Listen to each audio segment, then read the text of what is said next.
I'm back to the workshop. Well, my new table saw runs on 220, and like most homes in America, my garage is not wired for that. So today we're gonna fix that problem. Unfortunately, my panel's out of room for more breakers, so we're gonna have to add a sub panel. Let me preface this video with the fact that I'm not an electrician, but I did do a whole bunch of internet research, so kinda know what I'm doing. So there may be a few things along the way that aren't exactly kosher. So if you see something, can you let me know in the comments down below so that way I can fix it and that way my house doesn't burn down? My insurance company probably won't thank you, but my family will. So with that disclaimer aside, let's get to work. The first thing I did was turn off the power and take my panel cover off so I could see what I was working with. I can't emphasize how important it is you turn off your power first. So turn off your power, turn off your power, turn off your power. Turn it off! Next, I found a nearby stud and pre-drilled holes for a plywood backer to mount the sub panel on.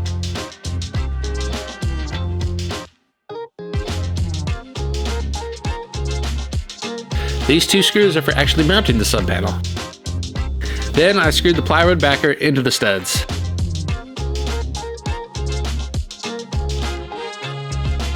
Alright, if you're doing any sort of electrical work in your panel, just remember that these two lugs up here are always hot. Unless you call your electrical company and shut off your power. Right. Even if they say they did, better safe than sorry, do not touch this. Turn off your power!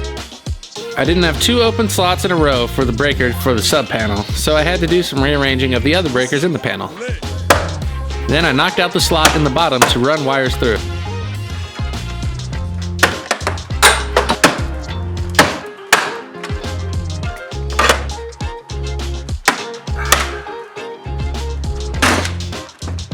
It's a lot harder to use a Forstner bit when there's already a hole there. I added a threaded piece of conduit to protect the wires I'm running through there from the sharpish edges of the panel, and then it was time to run the wires. I'm using a 70 amp breaker to power the sub panel, so I ran 2 gauge aluminum wires. You can run 4 gauge copper too, but I couldn't find that. Also, the run is so short I wasn't worried about voltage drops. Aluminum tends to oxidize easily, so I rubbed some antioxidant compound on the wires after I stripped them. 2 gauge wire is pretty tough to wrangle around. Once I finally got the wire where I wanted it, it was time to install the 70 amp breaker into the main panel.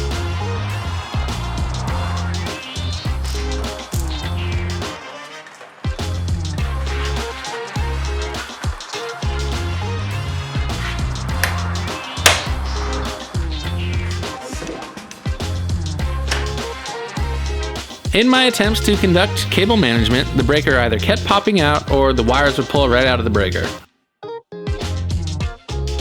That 2 gauge is tough stuff. I eventually had to take a breaker from the right side and move it to the left. I did a quick test to make sure that both breakers would fit in the panel, and then I rerouted the left breaker for better cable management.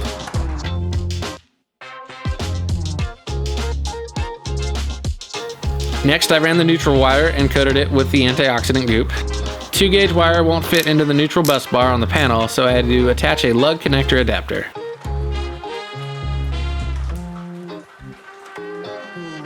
And here's how it looks installed. Next, I ran some 6 gauge aluminum for the ground wire. Like I said, I'm not an electrician, so I don't know why the ground doesn't have to be 2 gauge, but the internet said it was okay. I wanted to look like a responsible homeowner, so I ran 1.5 inch conduit from the main panel to the sub panel. I know exposed wires are in vogue right now, but I don't think the electrical inspector would appreciate it.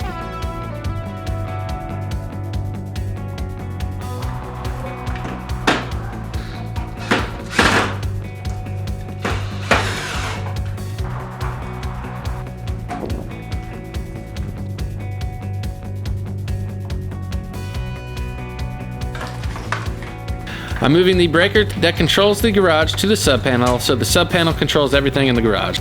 So I spliced into the wires in the wall and ran them through the conduit too.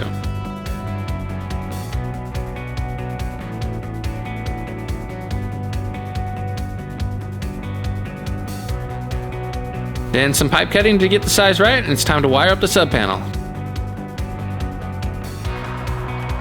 I installed the ground bus bar into the panel. Pretty sure that's sold separately because companies love money. Then it was time to clip, strip, anti-oxidize, and install.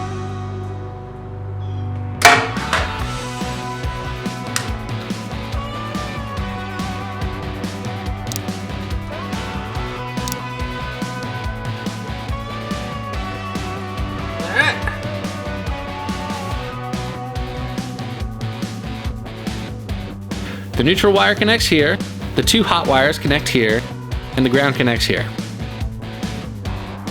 Then I connected the garage circuit breaker by attaching the neutral wire to the neutral bus bar, the ground wire to the ground bus bar, and the hot wire to the circuit breaker itself.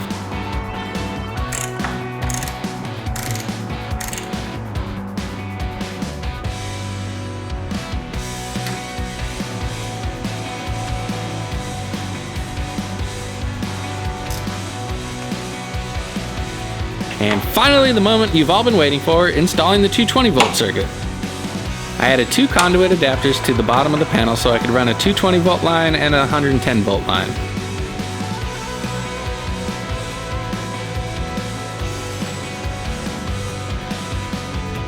Then I installed the electrical boxes with drywall screws.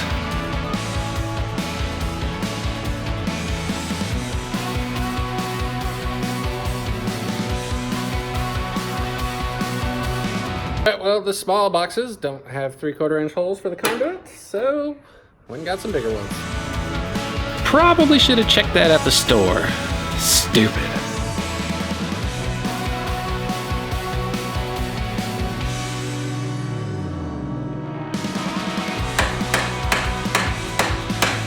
A little tappy tap so it looks nice, and it's time to cut some pipe. But first, drama. I just realized I have to turn the power back on to be able to cut the metal conduit. So I've asked my wife to publish this posthumously, just in case I die. Ah! I didn't die. I'd be lying if I said I wasn't a little scared of that.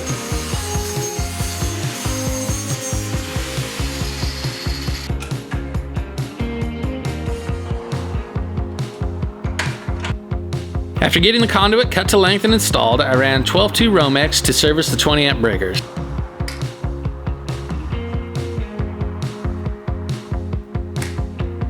A trick for cutting the casing on Romex is to use a utility knife to cut just the tip of the yellow casing and peel it back to where you want it. Then cut the loose part off with a knife. If you try to use wire cutters to cut it where you want, you could accidentally cut into the wires underneath. Then I connected the cables the same as the breaker earlier. The only difference is the black and white wire on the 220 volt are both hot, so they both go into the breaker. Also, make sure you wrap some electrical tape around the end of the white wire so anyone working on it in the future will know it's hot. To install the 220 volt outlet, just follow the directions that come with it, and it's as easy as that.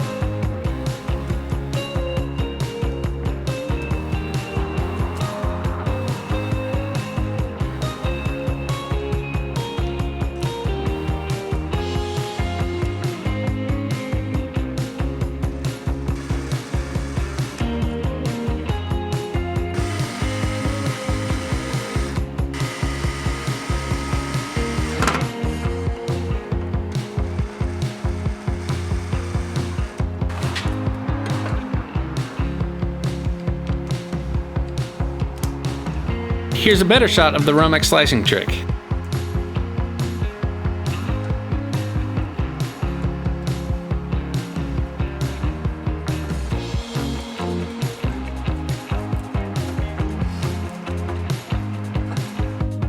One more outlet install and it's time to see if this thing works.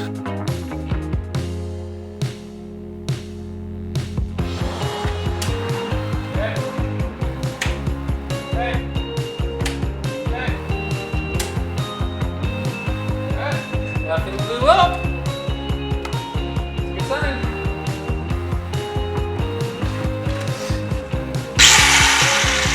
That's a good sign too. Grizzly table saws only have a 6-foot power cord, and that's useful to exactly 0 people, so I'm replacing that nonsense with a 25-foot cord.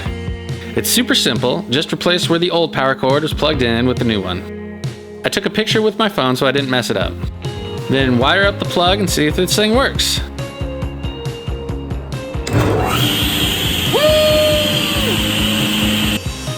The last thing I did was to make a little frame to support where the conduit goes into the wall. I cut some plywood to size, then drilled a hole with a Forstner bit for the conduit.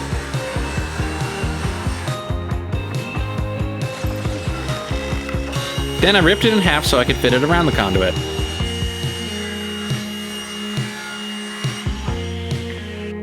The hole was a little small, so I enlarged it with the jigsaw. Then I pre-drilled and countersunk the holes for the screws that go into the studs.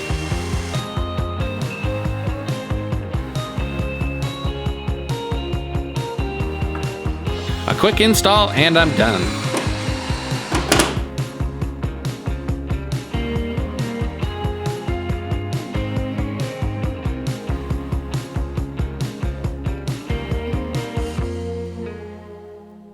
Alright, thanks for watching. That was a little bit scary, I'm not gonna lie, but it's also a pretty simple process as long as you do your research, you understand what wires go where, and you don't try to do anything crazy. But I am still not an electrician, despite my claims to my wife. So if you are looking to do this project and you don't feel 100% comfortable, definitely hire an electrician. This is not worth your life. Anyways, thanks again for watching. Make sure you hit that subscribe button and notification bell so you don't miss any upcoming videos. Tell all your friends about this. Check out one of these videos up here, and I'll see you on the next one.